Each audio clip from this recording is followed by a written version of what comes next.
Alright, so we're going to make a little video. I've been getting some requests on different engine combinations and parts and stuff like that, and what makes power and what doesn't make power. So I've got a few things laid out here. I made a list over here, and there's some stuff missing on the list. We'll go over what's on the list as fast as we can because this camera's acting funny. So the first thing I was asked was a good combination for a 1776 with Cadrons. Decent set of heads, you know, you can use stock valve heads, will work fine for that combination. Do a little port work in the pocket area under the valve. Do a little short turn, stay away from the valve spring bump. You don't want to compromise that because then you'll have the spring coming into the port. And don't be tempted to port the back side of the port. What I mean by that is this area here, there's no power back here, it just makes the hole bigger. So you want to port towards the spark plug and the guide, that's where the power is at. Just clean that up, do a little bowl work. I like the K7 cam if you're going to run high lifts. And if you're going to run a 1 to 1.25, you know, just run a C35 or a C45 scat. I like those. If you're going to run a stock rocker with a solid shaft, you'll probably need a double valve spring for either one of those cams or a good single spring. We're going to cover some of that stuff in this video. And then of course a 90.5 piston cylinder. It's up to your discretion whether you want the forged or the cast. If you're going to just street race it and go to the stripper every once in a while, a cast piston will probably be more than fine. And that lowers the cost of the piston cylinder kit quite a bit. Stock crank is fine, depending on the RPM you're going to turn. That's going to determine on which camshaft you use. If you're going to buzz the motor up to 72, 7,000 RPM, you might want to think about a counterweighted crank. It will be faster with a non-counterweighted crank just because of the weight of the crank, but it'll beat the case up. So it depends on the type of motor you're building, whether you're using a new case, an old case. If you just want to make some power or you want it to be a really sweet motor and last for a long time, I would go the counterweighted crank combination. I think you are in California, so you can go to Brothers or any of the people out there that do a welded counter crank, DRP. Any of those guys can help you out with a nice German crank with counterweights. And you got the carburetors already. A nice merged exhaust if you can get that. If you want to run heater boxes, you're going to lose a little power there. A lot of guys have converted the merged exhaust to work with the heater boxes. That's a good option. And so that's about it for the 1776 combination. Covered the cams, we covered the piston cylinders. The case is pretty basic. I would go with a 30mm pump and a good full flow cover, full flow it for sure, so you can put a filter and a cooler on it. And that ought to give you a pretty decent little motor. So some of the other guys want to know about combinations, whether they should build a big motor or a small motor. And I guess we're going to have to do probably a couple videos, but we're going to start with this list here. And we have the aluminum case or the magnesium case is the first thing on the list. If I'm going to build a smaller motor, I like the magnesium case. You're going to get into building a big motor, the aluminum case is probably the way to go because of the way it comes. It does have a few items that I don't like. I don't like cases that are shuffle pinned, and they come shuffle pinned. But it does come board for the big cylinders. It is solid behind number 3, and it is clearance for up to an 86 stroke. You will have to check the clearance depending on what rods you use, because different rods are, bigger on the ends than others. But all in all, the aluminum case is a pretty good value for what you get for the money. It comes fully machined and you can usually bolt it together. You want to make sure your bearing alignment with the oil hole is good in the back. Sometimes you have to modify that.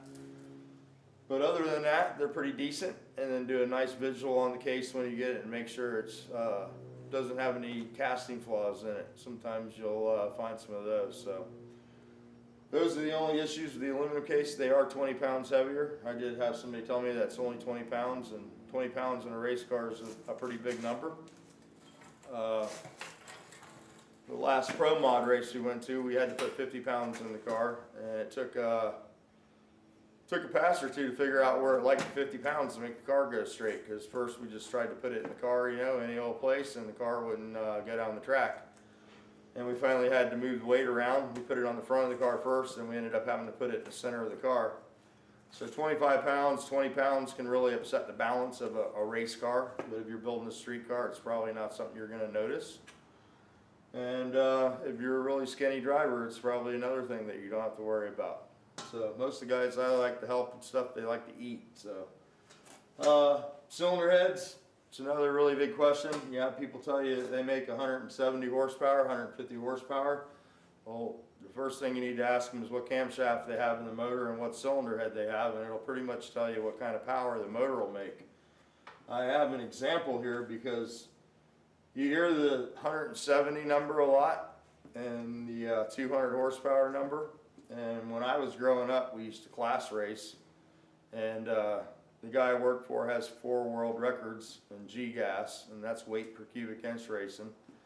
And the motor that we used in that car was 82 by 88. This is 1800 cc, and it either had Fumio heads on it or Berg heads, depending on what was ready. But back then you had to get a Fumio head, or Gene Berg would have to weld up a custom set of heads for you if you even wanted to go 11 flat or 1090 in a Volkswagen. Now we have CB Performance, and you can pick the phone up and order a badass set of heads right over the phone. Now, generally out there, what's out there on the market when you ask for a big valve head, if you go to a parts store, this is what you get. This is a big valve head, 049. I bought these for a weekend in case we melted the ones on Noel's car, just to have some castings to sacrifice if we had to. But this is a pretty nice set of heads. It's got double valve springs on it. They don't have a lot of travel, no serious horsepower will be made with these. And it's got the standard port, and I'm sure if you read the brochure, it would say that it has a 20% larger port for extra flow and all that stuff. This cylinder head will never make more than probably 120, 130 horsepower. Doesn't matter how big the valves are. It doesn't have any port size to support the airflow that's required to make that kind of horsepower. Now, this head, I purchased these from Chris, and they were on a dyno motor. They made 200 horsepower. They're big, badass valves. These are 90 and a half. And serious port. And you see those Chevy valve springs up there. Those are made to turn 9,500 RPM and keep everything in check at that RPM. And you can see how big those ports are. They're huge. The valves, the exhaust ports. This head would almost swallow the port we just looked at. This is a head that will truly make 170 to 200 horsepower, aspirated. Turbocharging is a different story. You can make some incredible power with not a lot of money. We use out of the box CB Performance oval port heads on the Pro Mod. And we went 585 with that car, no, 596 I think. The last race we went to, 120 in the 8th. And they're out of the box CB Performance with a 650 valve spring package, and they work really well for a turbocharged application. Now that head on an aspirated motor would probably only make 140, 150 horsepower because the port is too small. So we've covered cylinder heads. If you want a really 13-second car, you probably need to call CB Performance or Tim or Steve Timms or one of those guys that make a custom cylinder head, whoever you want to give your money to, and you're going to have to buy a decent cylinder head if you're going to twist the motor up and expect to make some kind of power. If you just want a street car, the 049 that I showed you first would be more than adequate. And this would probably be a good head for like in the 500 to 520 lift category, because you run out of valve spring travel with the stock valve spring, or the stock diameter and length. Not so much the diameter of spring that limits the lift, but the height of the spring and the length of the valve is what limits you. So, if you're building a low horsepower motor, a nice set of big valve heads with a smaller port design is fine. We're going to look at the intake manifolds too to give you an idea of what I'm talking about. This is a tall IDA manifold, big beef manifold. You can see it's mildly ported in the top and in the bottom. and it's basically set up to match the first head that I showed you, the 049s. And this is the manifold off the 2110 that we built, and you can see the difference. These are CNC ported all the way through, and they're welded. And this is more like what you're going to need if you're going to want to turn up the RPM and try to go, you know, 12s, 13s in a street car, or if you're going to drag race it. This is the spread port design manifold. You can see the different construction here. See how far the ports are separated from each other, and the bolt pattern's completely different. So these are set up for IDAs or turbo manifold kit. Sometimes we'll use these on the cylinder head and then build the kit off the top of this. These are just some manifolds I have in stock. So the other thing, we covered the heads, high lift rockers or regular rockers. That's going to be depending on which camshaft you use. If you use a FK series cam, you're going to need high lift rockers. However, I did some experimenting. I really hate valve train noise, and I know a lot of people don't like it either. And so I was always chasing how to quiet the valve train up and, you know, make the valve train live a little longer.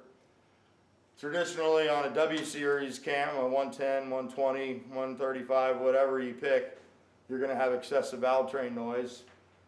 So I was talking to one of the brainy guys in California when I was building my bus motor, and I wanted it to run really cool, and I was just picking everybody's brain, and anybody that would give me information I was taking. And the guy told me to put a K8 cam in it, and it's a 1600, you know, and I was like, wow, that's, you know, it's a big cam. And he's like, well, don't use the high lifts on it, just put, you know, 1.25s on it, and it'll be perfect. And that's what's in the bus. We've logged probably about, I don't know, 50, 60,000 miles with that motor, and the hottest the cylinder head temperature ever gets is about 250 degrees. So it's been a really good combination. So I started using some of the smaller cams in my motors, and I just don't use the high lifts. So I've used the K7 with and without high lifts. It works really well. And why I'm telling you this is because if you're going to pick a 110 or a 120, because you don't want to buy high lifts, you can buy the K7, put 1-to-1s or 1.25, whatever the ratio is for a factory rocker, with some solid shafts. Use the K7, it'll still have good performance, and then you can upgrade to the high lifts when you get some money later. You're sort of limited when you go with the W series cams. It's hard to put a high lift rocker on that because of the shape or the profile of the lobe. I'm going to show you here. Here's a couple examples. There's a Berg 315. It's a pretty bad little street cam. And this is a 120 old school. And they're both clearance for a stroker. You can see the low profile on that. Well, I can't get it in there. It's sort of on the sharp side, where the high lift cam has a, oh man, let me see here. The high lift cam, if I can get it in the picture there, has a much more rounded lobe, and it's much more gentle on the lifter. It's easier for the lifter to follow that than it is the peaky cam, where it likes to bounce off of it and flip the valves. So I started using some of the high lift cams for my littler motors with the smaller rockers on there, and had really good results in quieting the valve train down. So that's a little trick you can do. If you're going to use the high lifts, you know, just match them to, you know, the lift that you want. Usually you want to stay with it like a 1.4 or 1.5. You start getting sort of hard to get your geometry figured out, you know, when you get over a 1.5 rocker, unless the cam's on the small side. Depends on what you're trying to do. So we covered the standard rockers or the high lifts, valve springs. There's a wide gamut of valve springs. We have the single springs here. Use these quite a bit, and you can get away with these on a C35, you know, if you're not going to run the motor really a lot of engine speed, 5,000 RPM or under. And you can get the 650 spring from CB Performance, or you can get the K Motion. I don't know if you can see the difference in the diameter there, but this is a standard Chevy small block 147, I think. is the diameter on it. It's a pretty beefy spring. And these are really hard on the valve train, but you sort of need these if you're going to turn a lot of RPM and you're using a lot of lift. I like the 650 combination. They seem to hold up. I haven't worn those out yet, and I really abused them. So I recommend getting the cylinder heads if you're going to want a nice combination and a really nice head that's going to make power. I would definitely call CB Performance. Even if you weren't using all their parts, when it comes to the cylinder head, you do yourself a favor calling them for your cylinder heads. They ask the right questions when you buy the head. They want to know what camshaft you have. They actually set the head up for the proper spring height so you don't get coil bind. And if you need a longer valve, they'll sell it to you. And if you don't, they won't. And they have a really good tech department, and they're good at matching the cylinder head to your combination. And that's important when you're building a motor. So the cylinder head and the camshaft are going to be the most two important combinations that you pick. So that's something that you want to pick at the same time. You know, your cylinder head, you need to know the valve lift so you know what spring you're going to need, how much travel you're going to need, and how big the port's going to need to be to support the lift. So those are two items that are going to make the power in your motor for sure. The rest is just irrelevant. It's an air pump, and you're basically determining how much air you're going to compress with the cylinder head and camshaft that you picked. Compression ratio is another thing that's often asked. I've used low compression, high compression, and I'm back on the super high compression, you know. Compression makes power. No compression makes less power every time, depending on what you want to do, where you're at, where you live. Compression ratio can be relevant. Typically on the street, 93 octane, we're only going to be able to support about 8.5 to 1 compression, maybe 9. When you get much higher than that, being that the motor is air cooled, it affects the compression ratio in a different way than an American car.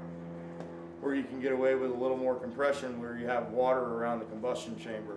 When the motor is air cooled, detonation's more, you know, prone to happen, and detonation is not your friend when it comes to compression.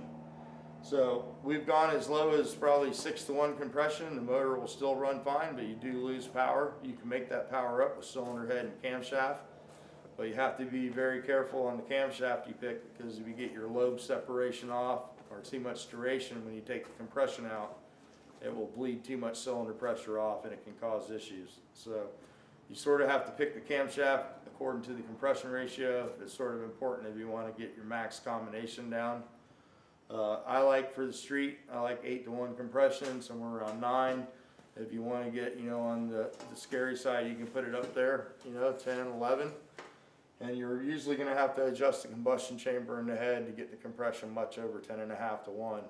You'll start having to fly cut the head and reduce the cc's in the cylinder head to get, you know, the compression you want.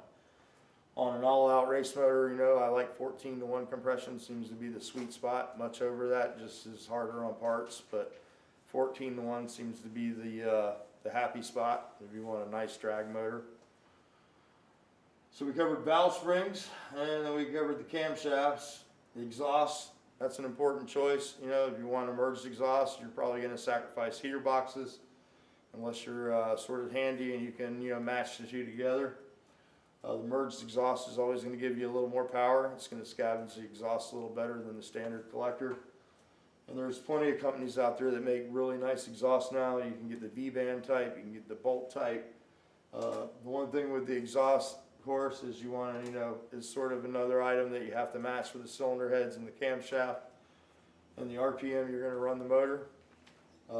I like big exhaust. A lot of people don't like big exhaust, but I'm a proponent of, you know, biggest exhaust you can fit. You know, you can usually jet the car to make the power. The 2110 we put 1 3/4 on, which isn't very popular. You know, I had to order that. And the average parts store usually stocks 1 5/8 or 1 1/2. An 1 5/8 is okay if you're building a 1600 or a super 1600, something with a camshaft and a little port work, you know. But if you start making the engine, you know, on the big side, you're gonna, you know, that's gonna be a restriction. Lifters, push rods, and push rod tubes. That's another thing to consider. You know, that's a preference. You're gonna have a good push rod if you're gonna run a double spring. I like the Berg ones, they'll never let you down. I think they're 083 on the wall thickness, and they're chrome moly. They work really well. Scat makes chrome moly push rods. CB Performance has chrome moly push rods. That's something that you probably want to order when you order your cam and your cylinder heads. You can get the push rods cut to length, because you're going to have to custom fit those to get your rocker arm geometry correct. And then the lifters is a decision that you'll have to make when you buy your camshaft. I personally don't care for the Lube lifters. It becomes a pretty big oil leak when you add all those 20 or 40 thousandths holes up. And the push rod tubes, that's personal preference. You can use a 40 horse push rod tube if the motor is small. You can use a standard steel push rod tube. A lot of guys like the aftermarket, the JC push rod tubes, or the aftermarket spring loaded type. Bore and stroke. Bore and stroke is something you need to decide on, how much cylinder head you can afford. The bigger you make the motor, the more cylinder head you need. That's why I like to tend to keep the motor sort of on the small side, because most customers can't really afford $1,200 or $1,100 for a good cylinder head, and that's about what it'll be once you call CB Performance and get the spring and the retainer upgrade that you need for the large cam. Sheet metal and carburetors, aftermarket or OEM, carbs, again, personal preference, whatever you're used to tuning. I like 48 IDAs or Cadrons, depending on the combination. If I'm trying to go all out performance, it'll definitely have a 48 IDA. Some guys like using the IDFs. It's just personal preference. The Cadron works really well up to 1914. You get much bigger Cadron. They make big ones now, but I haven't really done much experimenting with the 44 millimeter Cadrons. All my experience is with the 40 millimeter.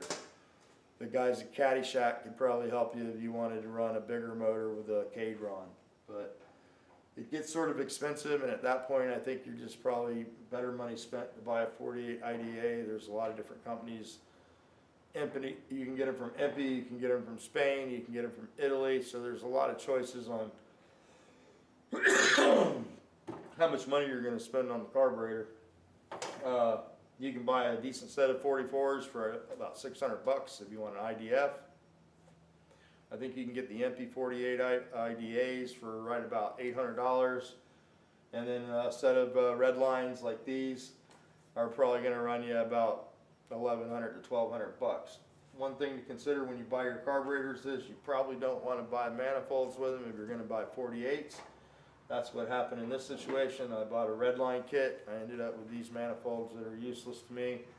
And when I bought the CNC ported heads, I bought a set of manifolds, and that's another expense to put into your expense. These manifolds are about $300, CNC ported, and it's worth the money, I think, because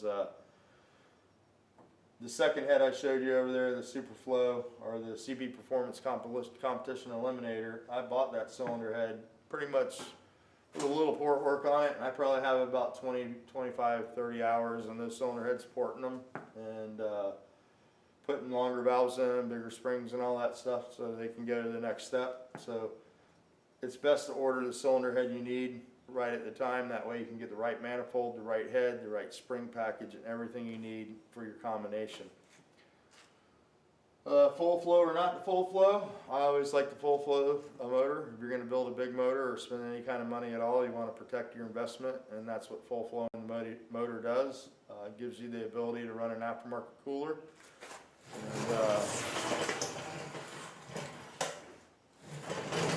I just happen to have a cooler laying right here.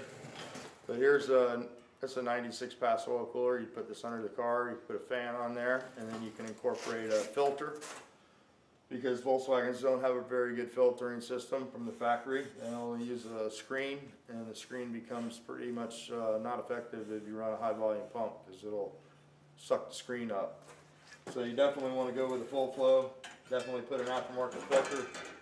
Either get a an Oberg or like a Fram HP1, JC Enterprises. There's a lot of people that sell really nice filter kits. All you gotta do is Google it. Ignition systems. Ignition is key to making power. If you go with an 09 and a standard blue coil, you're probably not going to be able to jet the car properly, where you can get the proper air fuel mixture. What I found is the better the ignition system, the more fuel you can put to it. So more fuel and more air makes more power. We're using a MSD 8, I think, on Noel's car, or a 7, and it's night and day from the 6 box that we were using. It's really limited. The box is limited, or its limit is the compression ratio of the motor. 6AL is more than adequate for the street. And then there's some CB Performance has their own box and their own ignition setup, which is pretty nice. You can tailor the timing curve, you can computerize it, you can do a lot of tuning with theirs. MSD is the same way. You can go in and tune the ignition curve that you want, you know, and there's a lot to that when you're trying to make power. Crankshaft quality, that's going to apply when you decide on the stroker motor. You know, you're going to have a choice between the A&A crank, a scat crank. Scat offers a lot of different crankshafts. When you call them up, they have a cast crank, they have a forged crank, they have a billet crank, and then they have a flange billet crank. I run the billet crank in my car, and I've been running it since 1985, and I don't think it's ever been turned. It's perfect every time I take it out and service the motor. So that's sold me on scat crankshafts. I really like the quality. I'm sure the quality's gone down over the years, like with everything else, because of where they're manufactured. I don't know. I just think that I like dealing with them. I feel like I have some recourse, and they offer the gamut. Now, you can buy your crankshaft wherever you choose to, and it really depends on the power that you're going to make. It's going to depend on the luck you're going to have. If you're only looking to make 140, 150 horsepower, you can probably put anybody's crankshaft in there and be fine. If you're going to boost it or put some IDAs on there and start spinning it up to 8,000 plus RPMs, you probably want to invest in a better crankshaft. And we're only talking a couple $100 more in some cases. If you get into the billet cranks, you're going to spend $1,000 more.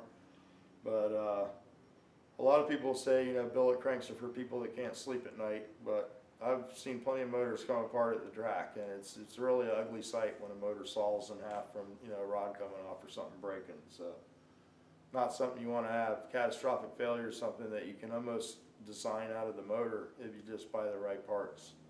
The parts are better than the horsepower we're making now, or there's parts available that are stronger than the power we're making. So you can buy a motor that's almost indestructible. The tranny is a different case though. Rods are gonna, you know, there's a wide gamut of rods out there. It depends on combination. They have rods in different lengths, and the reason they have short rods and long rods. Rods control the piston speed. Some people use rods to set deck height, but that's really not what they're used for. They make different length rods so you can get the speed of the piston to move at different speeds. When you use the short rod, the piston moves really fast in the bore, and the longer rod you put on there, the longer it dwells at top dead center, and that people say that's good for extended RPM. We don't use a lot of extended RPM in Volkswagen. It's, you know, it's peaky RPM. The long rod concept came from NASCAR racing. Back in the day, a standard Chevy would come with a 5.7 inch rod, and you know, the NASCAR guys went to a 6-inch rod, but they sustained 8,000, 9,000 RPM for a long period of time. And that's the theory behind having the piston dwell at top dead center. And if you can imagine the speed that the piston moves, I mean, we're not talking about staying in motion or stationary for very long. I like a lot of piston speed for, you know, turbo motors. I like big bore, short rod, short stroke. Here's a little difference in the pin location in a stroker piston and a regular piston. You can see the stroker piston right here. The pin is really close to the oil ring. And you can see on the 1600 how far the pin is from the oil ring here. And that is, they moved the pin up for the longer stroke, so the piston doesn't come out of the top of the cylinder. You can play with its pin location. You can buy longer cylinders and you can build the motor pretty wide, but the problem is getting it in the car after you do that. But if you're building an all-out race motor, you can do some pretty cool stuff. This is a standard maul piston. I like to use these quite a bit. This one's pretty worn, you know, you can see the coating's gone, but it came out of a motor that had really good service. It was a full life deal and no failure. It made it the whole life of the piston cylinder. And when I freshened the motor up, I put another set of these on, and the guy's still having good luck. And that's a 2180 with 48 IDAs with a nice set of CB Performance wedge ports. Piston cylinders. Again, there's all different kinds of piston cylinders. You can get a cast set. If you're going to really race the car, I recommend forged pistons. If you're going to street drive it and just weekend race it every once in a while, the cast pistons are fine. There's quite a price difference in the piston cylinder kits. You can spend anywhere from $170, depending on your area, to $780, depending on the piston combination and cylinder combination you choose.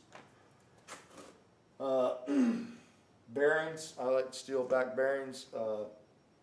Silverline is the company that's making the steel back bearings now.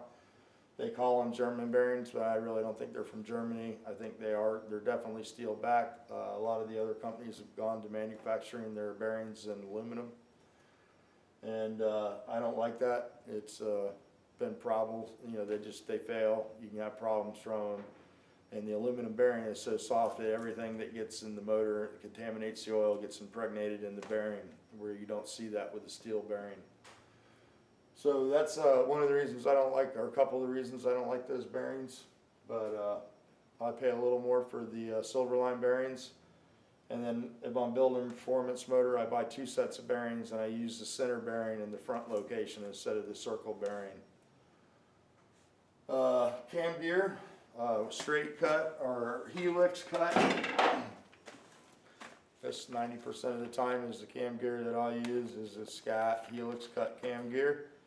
I did put a straight cut gear in the 2110. It's sort of just a weekend race motor type deal. It's probably not a good, everyday drive it back and forth to work motor. The problem with straight cut gears is they have a lot of harmonics, and harmonics is very hard on valve springs. And that's why I don't like to use them for extended amounts of time. That harmonics gets transferred through the valve spring package, and it weakens the springs. So if I'm going to build a street motor, more than likely it'll have a helix cut gear, unless the customer wants the the wind of the straight cut gears, and then we'll go with those. And on an all-out race motor, I'll use those because the run time of the motor is very limited. The reason you use the straight cut gear in theory is because it unloads the cam. It takes the load off the gear, being that the gear is not helix cut. It's a little less resistance, and you're talking about maybe 1 horsepower, so it's not a whole lot of gain. The quality of the gear is much better on the straight cut gear, I will give you that. If you're going to run a lot of spring pressure, that's where you get in, like running this Chevy spring. You're going to run this big old spring here, you're going to run a K-motion spring with a lot of seat pressure and a lot of open pressure. You want to run a good billet timing gear, or a good steel timing gear. That would be one of the reasons to go away from the aluminum. Cam gear, oil pump. Oil pumps, that's personal preference. Shattuck makes a really good pump. I have noticed the quality sort of not the same as it used to be. Gary Berg sells Berg pumps still. They're very good quality. They have an O-ring on them. They're anodized, and he clearances the inside of them, and you don't have to do any work. You just bolt it on and use it. And if you're going to full flow the motor, you can pick the oil pump and the cover up as a combination, and that's a good place to buy it from. There's lots of other companies that offer oil pumps, and I'm sure they're fine. I like Berg pumps. That's what I like to use. Combination is something that you really need to consider on. Cylinder head is probably the most limiting factor to combination because you want to limit the size of the motor. The bigger you make the motor, the better the cylinder head has to be. That's something that a lot of people don't tell people. It's really easy to go buy an 86mm crank, put some 94 pistons on there, and the motor will make some power, but it's going to be limited by the cylinder head. The cylinder head has to be able to flow the air that the motor wants. So I think that's about it for this. We'll just keep it short and simple. Next video, we're going to start building the 1915. We're acquiring some of the parts. We're actually going to use these cylinder heads right here. It's going to be sort of a street motor. So we're going to use these 049 castings. Pick these up. People have talked good about these, and they look pretty decent. They have a nice deck. They have a nice design to them. And I've got them sitting around, so we're going to go ahead and pop those on and use them. And maybe we can use these manifolds that I got sitting around, so about 48s on it. That'll be cool. And we'll build a 1915, that way anybody can follow along and build that motor at home without having to clearance the inside of the motor or any of that stuff. It'll just be really basic. So I think that's a good motor to start with. I built the 2110. I think there's some videos up of that, and we'll build another motor. I have a guy that wants me to build him a motor, so I don't know if he wants me to videotape it. He's a racer, so you know how those guys are. And then I had a request to do a video on a Pro Mod motor, and I can tell you how to build a motor that will at least get you qualified. You might not be number 1 or 2, but you'll be racing. So we'll go over that. We'll discuss the parts that it takes. And yeah, so anyway, that's where we're at with that. I do got a few little pictures. Somebody said they wanted to see some pictures. And here's some pictures of the car recently at a drag night event. There, qualified number 3 there in the Pro Mod class. And then here's the same car back in the 90s. I've been doing this for a while. And then if you want to go online, I have a video on YouTube that says Memory Lane on there. You can, there's a slideshow, and there are a bunch of pictures from the 80s and the 70s.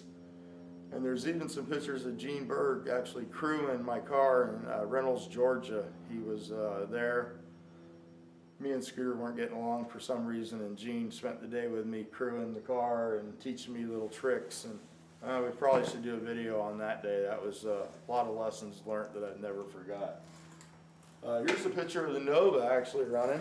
For you guys wonder about that car's fate, but there you go. It's got 1149 dial-in on the window. That's when it had the small block.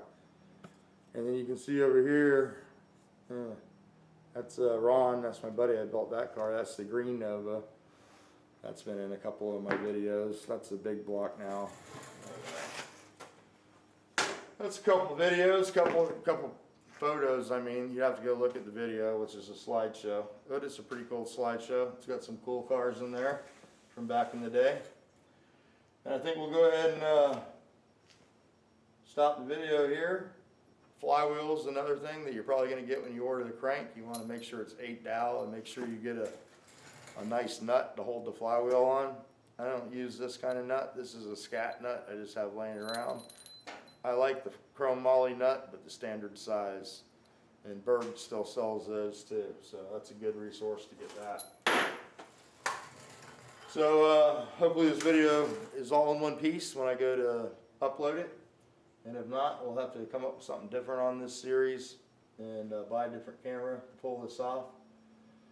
But until the next video, I hope this answered a couple questions and didn't just confuse everybody. And it's not intended to make anybody mad. If other people have combinations that they like, that's fine. These are just some of the combinations that I've used in the past, and some of the parts you're going to encounter if you build your own motor. I'm not really out looking to build people motors. This channel is about teaching you how to build your own motor and making the videos where you can watch them step by step. I try to not edit the videos because I don't like edited videos when you're trying to teach somebody how to do something. I like real time, step by step, and that way you can see the process and it's not chopped up. So if you watch some of the older motor videos, they're a little on the long side, but that's how they're designed to be made. And I get a lot of emails from people telling me that they built their motors watching the videos and they're having really good luck. So that's what the channel is all about. It's not about getting you to bring your car here or your motor here or any of that. It's about teaching you how to do it on your own, teaching you what parts to buy with your money and what parts to stay away from that don't work. So you're basically learning from my mistakes, and that's all I can offer you, is my experience. So I'm not trying to put it out there to make anybody mad. I've had people tell me that I like to hear myself talk. That's not the case. That's why I don't make a lot of videos like this, but some people find these helpful, so that's why I make them. And that's what the channel's about. So if that's what you guys want, we'll start making some videos like this. We'll build another motor together step by step, and we'll go over some more of these parts in detail in future videos. So happy motor building. Everybody have a great day out there, and thanks for watching the videos. Don't forget to subscribe if you watch the video. It really helps.